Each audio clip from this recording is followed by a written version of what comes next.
આપણી સંસ્કૃતિએ બે અજાણ્યા લોકોને સાથે જીવવા માટે બાધ્ય કર્યા. પહેલાં તો એકબીજાના મોઢા નહોતા જોતા. ત્યારે અને અત્યારે એવું જો મારે બોલવાનું હોય તો મારા દાદા દાદી એકબીજાને જોયા વગર પરણ્યા હતા. એમનું લગ્ન જીવન ઓછામાં ઓછું 62 વર્ષ ચાલ્યું. એમણે એકબીજામાં કોઈ ભૂલો શોધી નહીં, અને શોધી તો એટલા સ્નેહથી શોધી કે તારા દાદાને 6 વાગે ચા નહીં મળે ને તો જીવ ખાઈ જશે, બનાવી દે ને ભાઈ. આ ફરિયાદ નથી, સ્નેહભરી ફરિયાદ છે. એ પછીનો સમય આવ્યો મારા માતા પિતાના લગ્નનો. પ્રેમ લગ્ન કર્યા. મારી મા ઉંમર સાડીની જે સ્વામી આનંદને જયભાઈએ યાદ કર્યા, એ સ્વામી આનંદે મારી માના દાદાજી એટલે મોનજી રુદર વિશે જબરજસ્ત નિબંધ લખ્યો છે. હું એ પરિવારમાંથી આવું છું કે જેમાં 125 વર્ષ પહેલા એક વિધવા, બાળ વિધવા દીકરીને પરણાવવામાં આવી, ન્યાતે બહાર મૂક્યા, અને હજામ આવે નહીં તો મારા મમ્મીના દાદીએ ઓટલા પર બેસીને મારા મમ્મીના દાદાની દાઢી કરી. હું એ પરિવારમાંથી આવું છું. એટલે હું રિબેલ છું એમાં કંઈ બહુ નવાઈ નથી, આ ડીએનએ છે. પણ જે વાત મારે કરવી છે એ કરવી છે કે ન્યાત બહાર મૂકે અને મારા નાનાજી ને મારા નાનીના લગ્ન થઈ ગયેલા, પણ હજી આણું કરેલું નહીં. મારા નાની પ્રેમચંદ રાયચંદમાં ભણે, એમનું પિયર નવસારીમાં. રસ્તામાં કિલ્લા પારડી આવે, જે જ્યાંથી બોરલાઈ જવાય, મારા મોસાળ. મારા નાનાએ એક પત્ર લખ્યો કે ન્યાતવાળા તને અને મને ભેગી નહીં થવા દે. પરણેલી પરણેતર છે, કોઈ ચોરી ગુનો નથી. હું બીજાને પરણીશ નહીં ને તને કોઈ પરણશે નહીં. જો આપણે સાથે રહેવું હોય તો પારડી સ્ટેશને ઉતરી જજે તું જ્યારે વેકેશન પડે. પ્રેમચંદ રાયચંદ સ્કૂલમાં, ટ્રેનિંગ સ્કૂલમાં પીટીસી કરતા તમારા નાની. પારડી ઉતરી જજે, હું તારી પ્રતીક્ષા કરીશ. સાહેબ, આ વાર્તા સાંભળજો, અને દાંપત્યનો આવો દાખલો જો આપણે આપી શકીએ ને તો હું માનું છું જીવન સફળ છે. હવે કઈ તારીખે વેકેશન પડે ને કઈ તારીખે જવાની આવી ખબર નહીં. એટલે એ રોજ જાય, રોજ સ્ટેશને ઊભા રહે. અમદાવાદથી આવતી 4 ગાડીઓ પસાર થઈ જાય પછી ઘેર જાય. અને આવું એમણે 12 દિવસ કર્યું. 12મા દિવસે મારા નાની ઉતર્યા, મંગળાબેન એનું નામ. લગ્ન કરીને આણું નહીં કરેલું, વહુને ઘેર લઈ આવ્યા અને કાગળ લખી દીધો કે મેં એને પારડી ઉતારી લીધી છે, એની ચિંતા કરશો નહીં. કટ ટુ સિનેમામાં જેમ આવે એમ. વર્ષો પછી અમે બધા છોકરાઓ 8-10 વર્ષના યાદ રાખી શકીએ એવડા.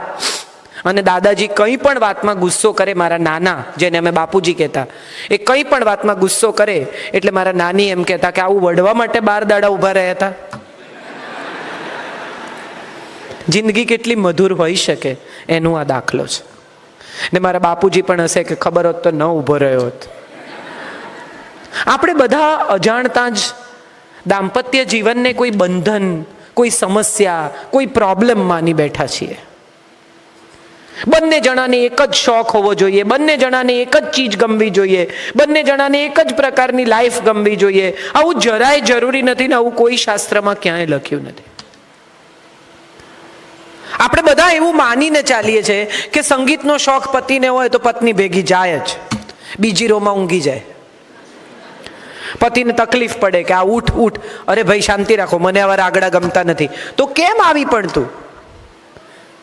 પણ પત્નીને એવો ભય છે કે જો હું નહીં જાઉં તો ક્લાસિકલ મ્યુઝિક ગમતું હશે એવી કોઈ બીજી છોકરી એમને ગમી જશે. બીજી તરફ પત્નીને નાટકો જોવાનો, સિનેમા જોવાનો શોખ છે. પતિ અકળાયેલા, કંટાળેલા આખા પિક્ચરમાં એની બાજુમાં બેસીને બોલ્યા કરે, આ તો કઈ પિક્ચર કહેવાય, આ તો કેટલું ખરાબ છે, આ જોવા ખોટી તું મને લાવી, પૈસા પડી ગયા. ન પેલી સિનેમા એન્જોય કરી શકે, ને પતિની કંપની એન્જોય કરી શકે, ને છતાં એ પતિને દરાર લઈ જવા એવો એનો આગ્રહ. આની સામે મારે એક મજાની વાત કહેવી છે. સંજય કોઈ દિવસ, મારા હસબન્ડ કોઈ દિવસ ટાઈમસર પિક્ચર જોવા ભેગા થાય જ નહીં. અમે પહોંચીએ ત્યારે 5-10 મિનિટનું પિક્ચર જતું જ રહ્યું હોય. 1-2 વાર ટિકિટ ફાડી નાખી, ઝઘડા કર્યા, સિનેમા થિયેટરના ઓટલા પર બેસી ગઈ. આવું બધા ત્રાગા કર્યા પછી મને એવું સમજાયું કે આમાં કંઈ ફેર નહીં પડે.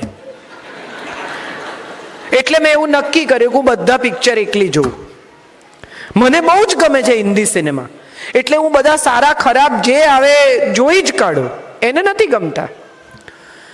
એક દિવસ હું લિફ્ટમાં ઉપર જતી હતી સિનેમા જોવા માટે, તો વોચમેને મને, પેલા લિફ્ટમેને મને પૂછ્યું, કેમ કે રોજ જુએ એક ટિકિટ સાથે ઉપર ચડું જ્યારે બી જાઉં ત્યારે, તો મને કે આપ સબ પિક્ચર અકેલી દેખતી હે. એટલે એણે નોટિસ કર્યું હશે ને કે આવા બેન આ પિક્ચર જોવા દર વખતે આ બાઈ એકલી જ હોય છે. એટલે મેં એને કહ્યું હા ક્યું?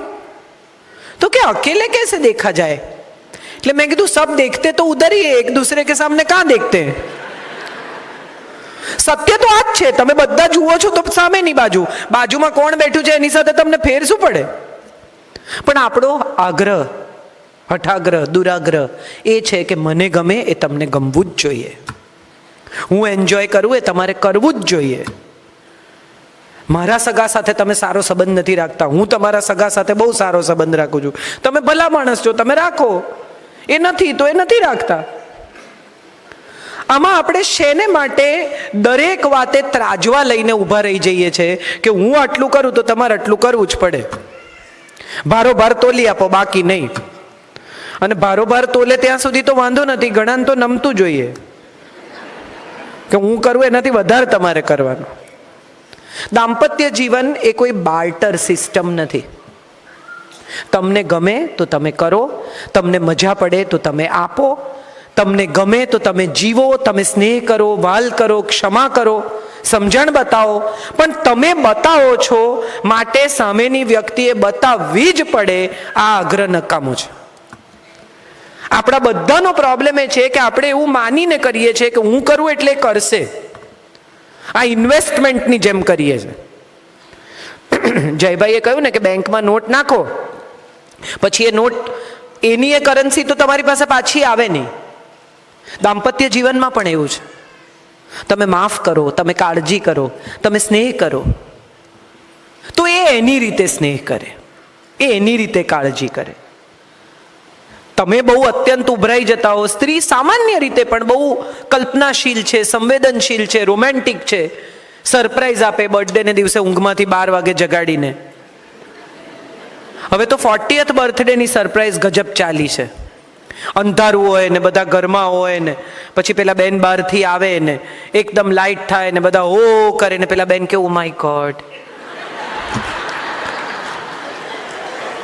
મને અંગત રીતે એવું લાગે છે કે લગ્ન જીવન એ સરપ્રાઇઝીસ, રોમેન્સ, કલ્પનાશીલતા, બાર્ટર આવી કોઈ ચીજ જ નથી. 4 વસ્તુના પાયા પર લગ્ન જીવન રચાયેલું છે અને 4 જ પાયા પર ટકે છે. સૌથી પહેલો પાયો છે ને એ સમજણનો છે. તમે એકબીજાને સમજો છો, વગર બોલે એકબીજાની વાત તમને સમજાય છે, એ તમારી સામે જુએ ને તમને સમજાય છે કે પેલા ભાઈની વાત નથી કરવાની હો, કે તમે બાફો છો. અને પછી ઘરે જતા એ તમને એમ કહે છે કે ડફોળની જેમ એકવાર કહ્યું તો એ સમજી નહીં. હમણાં એક શોર્ટ ફિલ્મ બહુ ચાલે છે, મને ખબર નથી કેટલા લોકોએ જોઈ છે, પણ 2 જણા ડેટ પર ગયા છે અને કહે છે કે મેનુમાં આ છે, સરસ ખાવાનું છે, નાઇસ. એ વખતે પેલી ગર્લફ્રેન્ડ એમ કહે છે કે ઇઝન્ટ ઇટ કોલ્ડ? એટલે બોયફ્રેન્ડ એમ કહે છે કે ઇટ્સ નાઇસ. પછી પૂરું થઈ જાય છે, બિલ આપે છે, ઊભા થતા હોય છે કે nice, it was a nice evening. અને પેલી કહે છે કે જરાય નહીં, મને બિલકુલ મજા ના આવી. તો કે કેમ? તો કે મેં તને કીધું તું શોલ લઈ આવ, મેં તને કીધું કે તું એસી ધીમું કરાવ, મેં તને એમ કીધું કે મારી બાજુમાં આવીને બેસ, મેં તને એમ કીધું કે તું એટલીસ્ટ બીજું કંઈ નહીં તો મને તારો કોટ આપ, પણ તે આવું કાંઈ કર્યું નહીં. તો પેલો કે આવું તે ક્યારે કીધું? આવું તો તું બોલી જ નથી. તો કે કેમ? મેં તને ન કીધું કે ઇટ ઇઝ કોલ્ડ?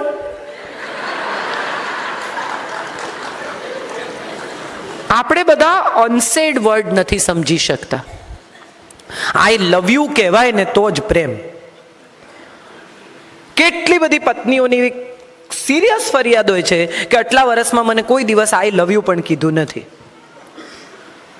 મારે બધી પત્નીઓને પૂછવું છે કે તમે માંદા પડ્યા ત્યારે દિવસમાં 5 વખત તમારા ખાટલા પાસે આંટો મારી ગયા છે? ઓફિસ ન જવું હોય એવા મન સાથે ઓફિસ ગયા છે? બધા એકબીજા સાથે વાત કરે છે. કારણ કે બધાને સમજાય છે કે આ હારી કહે છે સાચું.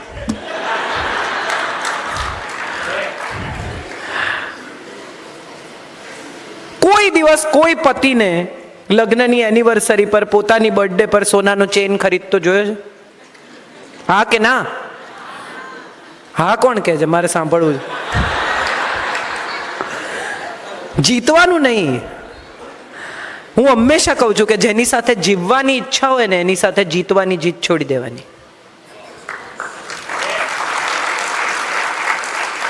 ખાલી પાડવા ખાતર હા ન પાડો, પણ તમારી બર્થડે પર, તમારી એનિવર્સરી પર, તમારા આનંદના પ્રસંગે કયા વગર સાડી દાગીના એમનેમ આવી જાય છે.